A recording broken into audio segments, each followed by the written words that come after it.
కూటమి ప్రభుత్వం అధికారంలోకి వచ్చిన తర్వాత నా మీద మొట్టమొదటిగా పెట్టినటువంటి case Kakinada seaports limited case.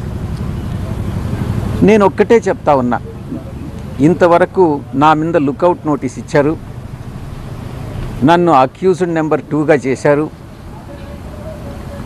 నేను గతంలో కూడా ఈడీ ముందు ఇంతవరకు నన్ను సిఐడి పిలవలేదు.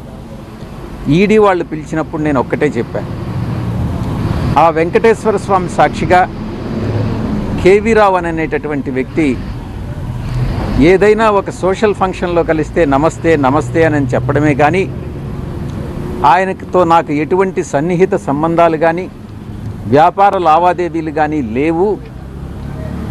నా మీద చేసినటువంటి ఆరోపణలన్నీ తప్పు అన్నటువంటిది చాలా స్పష్టంగా చెప్పడం జరిగింది.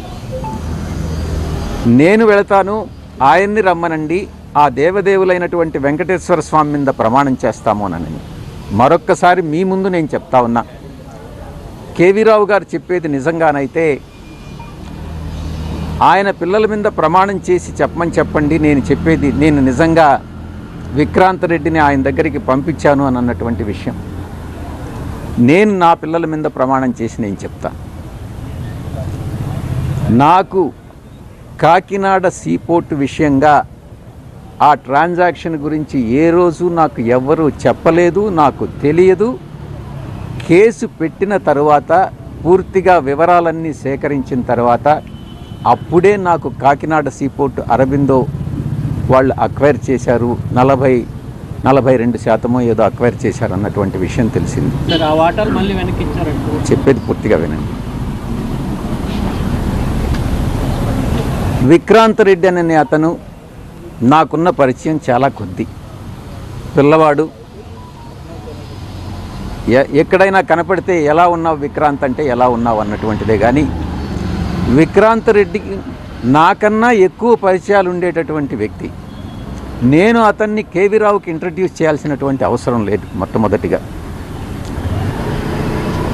ఎవరైనా ఏదైనా ఉద్యోగం కోసమో ఎవరైనా వస్తే ఏదైనా ఇండస్ట్రియలిస్ట్కి ఫోన్ చేసి చెప్పమంటే చెప్తానే కానీ నాకు ఏ వ్యాపారాలు లేవు.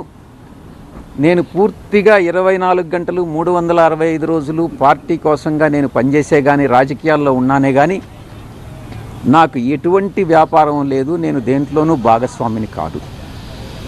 మరొక ముఖ్యమైనటువంటి విషయం, కొన్ని పత్రికలు కానీ కొన్ని ఛానల్స్ కానీ నేను చూస్తూ ఉన్నాను నిన్నటి నుంచి, ఈ కాకినాడ సీపోర్టు విషయంగా ఈ యొక్క రాజీనామాకు లింక్ చేసి ఎక్కడో అది జగన్ గారికి తగిలింది కాబట్టి విజయసాయిరెడ్డి రాజీనామా చేస్తున్నాడు అన్నటువంటి విషయాన్ని కొన్ని ఛానల్స్ చెప్తా వస్తూ ఉన్నాయి. నేను ఒక్కటే చెప్తా ఉన్నా, మా వియంకుడు నా క్లాస్మేట్ బీకాంలో. ఆ తర్వాత ఆయన వ్యాపార రంగంలోకి వెళ్ళిపోయాడు, నేను సిఏ చార్టర్డ్ అకౌంటెంట్గా వెళ్ళిపోయాను. తర్వాత మళ్ళీ తిరిగి కలుసుకున్నది నా కూతుర్ని ఆయన కొడుక్కి సంబంధం చేసుకున్న తర్వాతనే. ప్రమాణం చేసి చెప్తా ఉన్నా, ఆయన వ్యాపార లావాదేవీలు ఏది కూడా నాతో ఏ రోజు డిస్కస్ చేయరు. వాళ్ళకి ఎన్ని ఫార్మా యూనిట్స్ ఉన్నాయన్నటువంటి విషయం కూడా నాకు తెలియదు.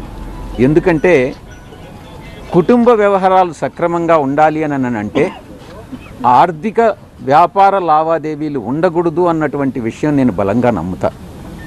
వాళ్ళు ఏం చేస్తున్నారు, వాళ్ళ వ్యాపారం ఏంటి, దాంట్లో జోక్యం చేసుకోవడం అన్నటువంటిది మంచిది కాదు అన్నటువంటి ఒకే ఒక సిద్ధాంతంతో నేను ఏ రోజు కూడా భగవంతుడి సాక్షిగా చెప్తున్నాను, వాళ్ళ వ్యాపారాల గురించి నాకు తెలియదు, తెలుసుకోదలుచుకోలేదు, భవిష్యత్తులో కూడా నేను జోక్యం చేసుకోను.